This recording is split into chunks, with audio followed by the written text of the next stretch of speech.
Welcome to D2G health. இன்றைக்கி வீடியோவில் நம்ம என்ன பார்க்க போகிறோம்னா, வியர்க்குருவை போக்குவதற்கான வழிகளும், வியர்க்குரு எதனால் ஏற்படுது, அதை இயற்கை முறையில் போக்குவதற்கான சில வழிமுறைகளையும் தான் நம்ம இந்த வீடியோவில் பார்க்க போகிறோம். வீடியோக்குள்ளே போகிறதுக்கு முன்னாடி நம்ம சேனலை எல்லோரும் மறக்காமல் லைக் பண்ணுங்கள், சப்ஸ்கிரைப் பண்ணுங்கள் அண்ட் கமெண்ட் பண்ணுங்கள். வெயிலோடு விளையாடு அப்படின்னு சொல்லிய காலம் கூட உண்டு. ஆனால் வெயில் பட்டாலே இப்போ உடல் முழுக்க வியர்வை வழிந்தோடுது. போதாக்குறைக்கு வியர்க்குரு பிரச்சனை வேற வரிசை கட்டி வருது. இந்த நிலையில் வருடந்தோறும் வெயிலோட தாக்கம் அதிகரித்து கொண்டே தான் போகுது. வெயிலில் செல்பவங்களுக்கு மட்டும்தான் வியர்க்குரு பிரச்சனை அப்படின்னு சொல்லிட முடியாது. பிறந்த குழந்தைங்களுக்கு கூட வியர்க்குரு விட்டு வைக்கிறது இல்லை. வியர்க்குரு வந்தால் அது மறைஞ்சிரும் அப்படின்னாலும் மேலும் மேலும் உஷ்ணம் அதிகமாகும் போது வியர்க்குரு சில சமயங்களில் வேனல் கட்டிகளாகவும் படையெடுக்கும், உஷ்ணக்கட்டி பிரச்சனையாகவும் மாறும். மேலும் உடலில் சிறு சிறு கொப்பளங்களை உண்டு செய்து உடல் அரிப்பையும் உண்டாக்கி விடுது, அழகையும் கெடுக்குது. அதனால்தான் வியர்வையை கண்டதும் விரட்டி அடிக்கணும் அப்படின்னு சொல்கிறாங்க. வியர்க்குரு எப்படி ஏற்படுதுன்னா, உடலோட வெப்பநிலையை பராமரிப்ப வியர்வை சுரப்பிகள் இருக்கும்.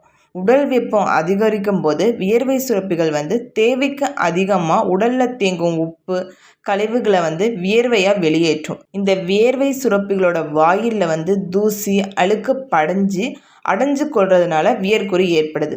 வியர்வையால் இந்த சிறிய கட்டிகள் வரதை வியர்க்குரு அப்படி இல்லைன்னா பிரிக்லி ஹீட் அப்படின்னு சொல்லலாம். இது ஒரு தொந்தரவு தான் தவிர இது வியாதி இல்லை. அதே நேரத்தில் இதை கண்டு கொள்ளாமல் விட்டோம்னா அரிப்போடக்கூடிய படை, தேமல் அப்படிங்கிற தோல் நோய்கள் ஏற்பட காரணமாக அமைஞ்சிரும். இது யாருக்கெல்லாம் வரும் அப்படின்னா, கோடை காலத்தில் பெரும்பாலானோருக்கு ஏற்படும் பிரச்சனை தான் இது. அதிலும் உடலில் பித்தம் அதிகமாக இருப்பவர்கள், உடல் பருமன், கொழுப்புச்சத்து அதிகம் உள்ளவர்கள் இயற்கையாகவே உடல் சுறு உள்ளவர்களுக்கும் இது உண்டாகுவதற்கான வாய்ப்புகள் அதிகமாக இருக்குது. இறுக்கமான ஆடைகளை அணிவது போன்ற நடைமுறை பழக்கங்களாலும் இது ஏற்படலாம். இதுக்கு என்னென்ன இயற்கை தீர்வுகள் இருக்குது அப்படிங்கிறத நம்ம பார்ப்போம். அதில் முதலாவது ஒன்று என்னென்னா மஞ்சத்தூள். கிருமி நாசினியாக செயல்படுறதுனால உடலில் தேங்கும் உப்பு கழிவுகளை வெளியேற்ற இது உதவும். உடலில் இருக்கும் நச்சுக்கள் வியர்வை துளிகளாக உடலில் வெளியேறும் போது அது சருமத்தில் அடைத்து கொள்ளும் போது தான் இது வியர்க்குரு பிரச்சனையை உண்டாக்குது. இதை அகற்றி மேலும் சரும பாதிப்புகளை விரட்டி அடிப்பதில் மஞ்சள் சிறப்பாக உதவுது. மஞ்சளோட கெட்டி தயிர் குழைத்து வியர்க்குரு இருக்கும் இடத்துல 10 போல் போட்டு இளநீரில் கழுவி வந்தால் வியர்க்குரு நீங்கும். வியர்க்குரு இல்லாதவர்கள் வாரம் ஒரு முறை முகம், மார்பு பகுதிகளில் தடவி வரலாம். இரண்டாவது வேப்பிலை. வேப்பிலை கிருமி நாசினி என்பதோட சருமத்தில் பிரச்சனைகளையும் நீக்கும் வல்லமை கொண்டது. குறிப்பாக வெயில் காலங்களில் அம்மை நோய் வரும்போது சருமத்தில் அரிப்பு உண்டாகும். அதை தேய்க்கும் போது அந்த இடத்துல புண் ஏற்படுறதுக்கான வாய்ப்பு இருக்குது. அதோடு இது மேலும் பரவும் என்பதனால் அம்மை கொப்பளங்களை அரிப்பு ஏற்படாமல் தடுக்க வேப்பிலையை அரைச்சி பற்று போடுவதோ அல்லது வேப்பிலையை கொண்டு கொப்பளங்களின் மீது தடவுவதோ விரைவில் குணமடைய உதவும். அதனால் வியர்க்குரு வரும்போதே இந்த வேப்பிலை வைத்தியம் தொடங்கிவிட்டால் போதுமானதாக இருக்கும். அடுத்ததாக சந்தனம். சந்தனம் குளிர்ச்சி மிக்க பொருள். வியர்க்குரு வர இடத்துல அரிப்பு மட்டுமல்லாமல் எரிச்சலும் உண்டாகும்.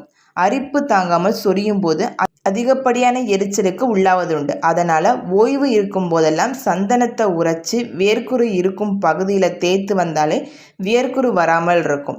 சருமத்தில் எரிச்சலும் இருக்காது, எப்போதும் குளுகுளுவென இருக்கும். குறிப்பாக இரவு நேரத்தில் முகத்தில் சந்தனம் குழைத்து பூசிக்கொள்வது நல்லது. சந்தனத்தூளும் நாட்டு மருந்து கடைகளில் கிடைக்கும். அதோட சிறிதளவு பன்னீர் கலந்து குழைச்சும் நம்ம போடலாம். அடுத்ததாக வெட்டிவேர். வியர்க்குரு அதிகம் இருந்துச்சுன்னா வெட்டிவேரை சுத்தமான நீரில் ஊற வச்சு முகத்துக்கு கிளென்சிங் செய்யலாம். இதனால் முகத்தில் இருக்கும் அழுக்குகள் வெளியேறும். இதே போன்று பன்னீரையும் நம்ம பயன்படுத்தலாம். குளிக்கும் நீரில், முகம் கழுவும் நீரில் வெட்டிவேரை சேர்த்து 3 மணி நேரம் ஊற வச்சு தேய்த்து உடலை கழுவினால் வியர்க்குரு பிரச்சனை நீங்கும். வெட்டிவேர் பொடியும் கிடைக்கும். அதோட பன்னீர் அல்லது கற்றாழை ஜெல் கலந்து உடலில் தேய்த்து குளிக்கலாம். இதை தடவி குளிக்கும் போது சோப்பு போடுங்கிற அவசியம் இல்லை. இது நாள் முழுவதும் உடலில் ஒரு விதமான நறுமணத்தையும் உண்டாக்கும். அடுத்ததாக திரிபலா. திரிபலா பொடி நாட்டு மருந்து கடைகளில் கிடைக்கும். அந்த பொடியை வாங்கி அதோட பச்சை பயிறு கலந்து வச்சுக்குங்க. தினமும் குளிப்பதற்கு முன்னாடி 1/2 மணி நேரம் இந்த பொடியோட தயிர் அல்லது கற்றாழை சாறு நல்லா கலந்து தடவி நம்ம குளிக்கலாம். குழந்தைகளுக்கு உடல் முழுவதும் பூசி விடலாம். பிறகு 10 நிமிடங்கள் கழித்து உடலை தேய்த்து நல்லா குளிக்கணும்.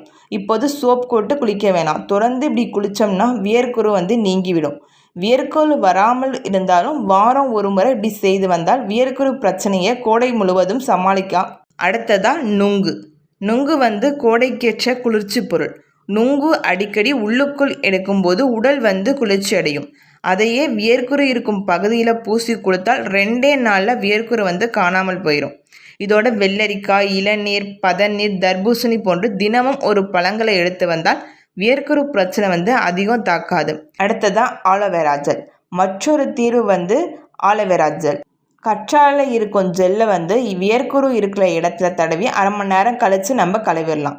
இரவு தூங்குறதுக்கு முன்னாடியும் இதை தடவி காலையில் குளிர்ந்த நீரில் கழுவினாலும் நல்ல பலன்கள் கிடைக்கும்.